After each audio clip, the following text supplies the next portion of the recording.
Yeah, we on Boss Talk TV. Shout out to E. The reason you see me. At 5, a plea for justice in the murder of a New Jersey state trooper that happened 46 years ago. Joanne Chesimard is a high-priority fugitive for the shootout that killed Trooper Werner Forster. The FBI knows where she is, but still haven't been able to arrest her. Eyewitness News reporter Tim Fleischer explains why. Still a most wanted suspect, Joanne Chesimard is still on the run, with a $2 million bounty for the return of this Black Liberation Army member. She is a domestic terrorist and a convicted killer. That's the truth. 46 years ago, Chesimard was involved in a violent shootout during a traffic stop, in which New Jersey State Trooper Werner Forster was shot and killed. She was found guilty of this crime, a crime which, based on my 28 years in law enforcement, was a heinous execution of a law officer. Chesimard was sentenced for murder, but in 1979 escaped from prison and fled to Cuba. Granted asylum, she has lived here under the alias Assata Shakur. We're looking to return her under an FBI warrant for unlawful flight to complete her sentence. While federal authorities have worked with Cuban officials on other criminal cases, and there has been a thawing of relations with Cuban leaders, Chesimard's return is not imminent. There seems to be a mythology built around Chesimard, that she's in some way a political activist or that she's an influencer. And that's more of a State Department issue to agree with and to arrange her return. The FBI and New Jersey State Police would just like to see this fugitive returned to justice. Wow, guys. Listen, man, Assata Shakur passed away today. And I did not know that they've been looking for her this long. I thought, I'm blind as ever. I only was, 1 or 2 when this happened. OG, you there? I'm right here. OG, now I'm a baby when this pop off, right? And in '79, I'm jumping off the porch. I'm outside in front of the yard, but I can't go out too far because if I do, them cars might hit me. My dad and them say stay in that yard. But you actually was old enough to deal with looking at this and seeing this and understanding this from a grown person's perspective. And I was so excited to talk to you about this for some reason, because I know you old as hell, right? So I'm like, when I talk to OG, he gonna break this down to me of kind of like, because they say it was shooting. They making her look like a hideous criminal because this guy got shot. It was a white guy that got shot. And they saying that, and I guess somebody else in the other car was with her because they didn't mention him. So maybe they got either killed or either they was in prison for it. What happened with this? It was 3 of them that were involved in the shootout in 1973. They were after she started off with the Black Panther Party, Assata Shakur.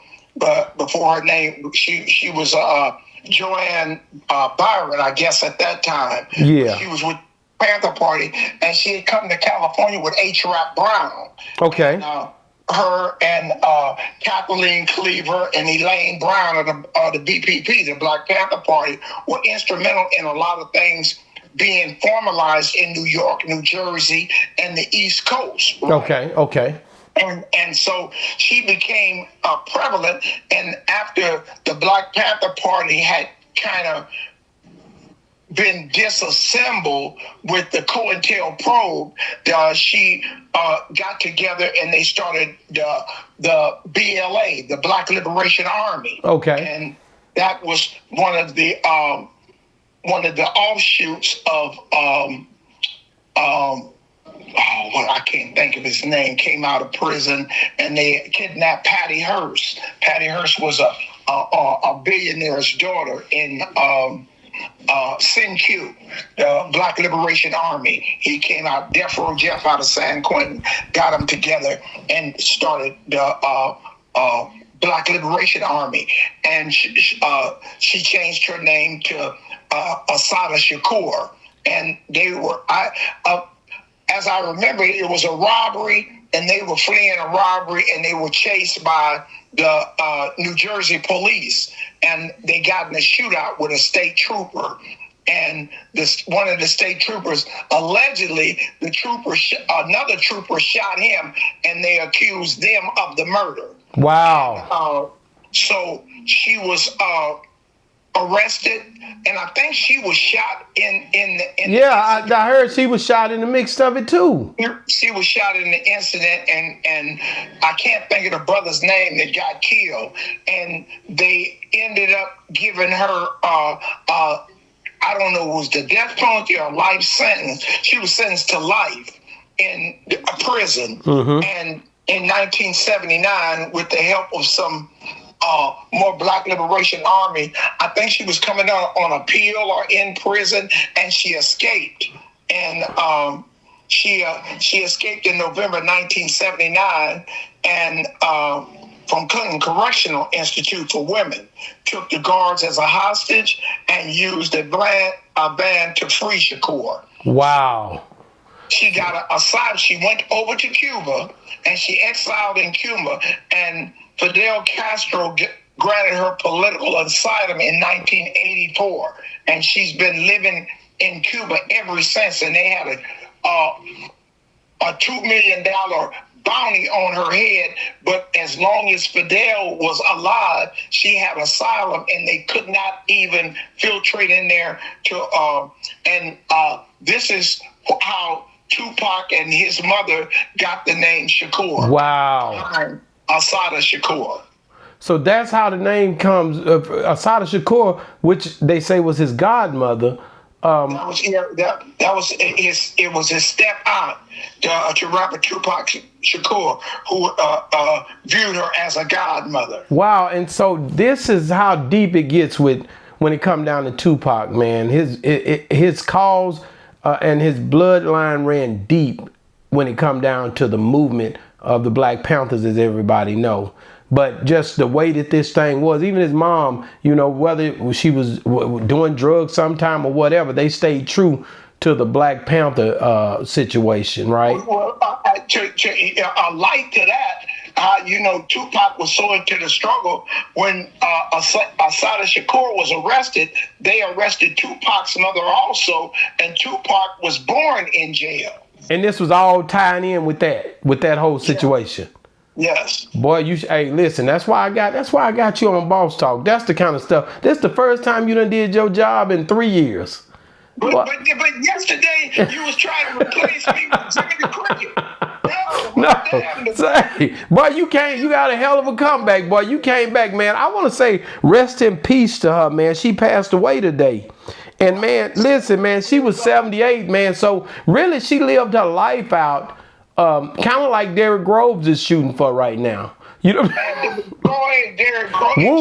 Woo, she doing like Woo trying to get on her level right now. Woo trying to get on her level. It's she had one daughter. I can't think of her daughter's name. Was her daughter here in America, or she moved? Daughter's over in Cuba too. Her daughter is the one that made the announcement this morning. Wow. So, and that's what I like, man. The fact that she lived out peacefully. Back during them times, we know what type of environment in the 60s and 70s. We knew how racism was rampant, and we know that justice. If today we're having issues with justice, what do you think was happening then? You were there. So, it's a whole nother ball game for me. When I heard about this, I was really, really excited, because I was like, man, to see this sister, man, live a life out, and like I said, I don't know nothing about the office or what, but just to see her live a life out, and she passed away of natural cause, but she was over there, man. But look, man, she had peace, bro. She had to. After all them years, especially if he stepped up for her like that, That's right. And like I said, in the media, I thought Fidel Castro was a horrible person. Yeah, you would imagine the things that they show us in this propaganda. Do you realize that Fidel, under his 52 years of taking care of Cuba, any black that came from America and came to Cuba was given a free education to be a doctor, a lawyer, wow. In any political jargon that you wanted to be in, you could go to Cuba and you could have free housing and free education. Wow. But America kept you so blind. Her daughter's name is Kakuya Shakur. Okay. And Kakuya Secure, okay. And her name was Sarita, right? Her name is Not Joanne. I'm talking about the name they called her. the name that they called her is Sarada? Assata. Hold on, I'm trying to pull up because I wanted to. Kakuya's father's name is Kumar Sadiq. Really? Yeah. The co-defendant, he was the co-defendant in the case that they had. There it is right there. I'm sorry, I said her name, Assata Shakur. I was trying to see, because it was a real a positive. I think it was a thing where they talked about it in detail.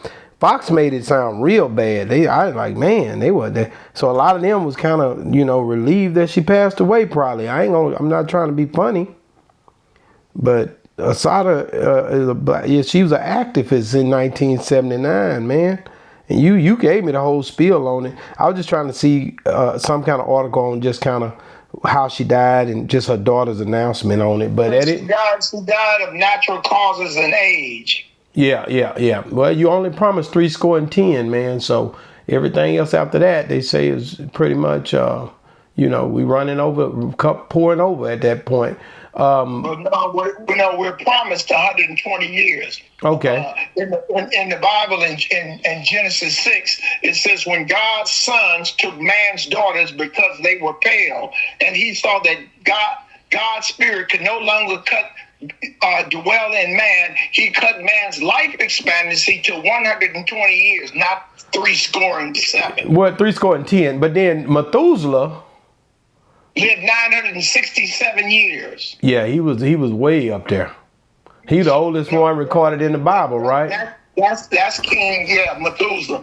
But that's King James version of the Bible. That's what the Yankee put in. The Methuselah part? No, the 10. Yeah, we'll have to talk about that on another day. We ain't gonna talk about that day, but we'll go down through there on that. Me and you gonna get down on that, and we're gonna talk about that because it wasn't just in no King James version. But I'm not gonna go there with you. That was in the 1600s. There was a version before that said that, but I'm not gonna do that with you on this. We will get down though. Me and you will get down. Now. Oh, I'm scared. Oh, gee, man, I want to say, man, thank you, man. Like I said, for that description of this young lady, man. Assata Shakur, her family, I pray that they, be okay. She lived a long life. I wish my mom died at 46. Yeah, when you talk about a real revolutionary, she's a real, and those that presented the revolutionary concept in the party, the most ones that stayed down, like the names that I said, Kathleen Cleaver, Elaine Brown, Assata Shakur, those women were foundations of the BPP. Wow. And the Black Liberation Army, and they carried it on, through their life. Even though people deflected on them, they kept true to what they believed in and the concept that it was going to. Wow, man. I didn't think about it. I would have got old Fred Hampton Jr. on here if I'd have been thinking about it. I sure would have, because, that's my partner. Yeah, his father was very instrumental in her drive. Yeah, that would have been that, and that's my guy right there. I hadn't talked to him in a minute. Fred Hampton, H. Rap Brown, they were so critical on that East Coast that, in Revolution, they were the Malcolm X's in Revolution. Wow, heavy stuff, man. And so do you think that how do you, just in your personal opinion, what do you think happened out there that day? I know what happened. The police were shooting and they killed each other and they put it on the black folks. Wow. That's a wild story there. And then they still convicted them and you don't know how the shooting started or none of that stuff. It was a tough time. It started because I don't know if it was a bank they robbed or something. They were on a high-speed chase from a robbery. Wow. And New Jersey troopers rolled them down, and it was a shootout. Wow. Assata Shakur, man, truly be missed, man, when it come down to Tupac and all those, that Black Panther movement, man, that moved the needle, whether you, any way you look at it, man. But tough times for everybody, but it moved the needle. Man, listen, man, guys, thank you guys for watching. Y'all heard what OG said. I think he gave us great enlightenment on that. Appreciate y'all for watching Boss Talk 101, downloading the app. All the people that been downloading the app, rocking with us, supporting us, buying the t-shirts, buying the hats. We got big business coming up in about 3 weeks. 3 weeks from now, maybe, yeah, about 3 weeks, two and a half weeks. We got some big announcements to make, man. OG and me, we gonna be doing some stuff out of state. It's going down, man. Get ready for it, guys. We about to have a good time coming into the holiday season, guys. The Christmas holidays, all the stuff that you guys about to experience, we about to take it down through that, man. Check it, man. Hey, man, and if you're still watching, man, listen, man, stop playing. Y'all already know what time it is. Nas, man, he was on a $5.5 billion deal today, y'all. Check this out right here, man. The OG kind of upset because Jay-Z didn't get his $5.4 billion deal over in, I think it was over down. How you just gonna do this in Madison Square, man? Boss Talk 101, man. Check this next clip out right here, man. Review. Yeah, we on Boss Talk TV. Shout out to E. He the reason you see me.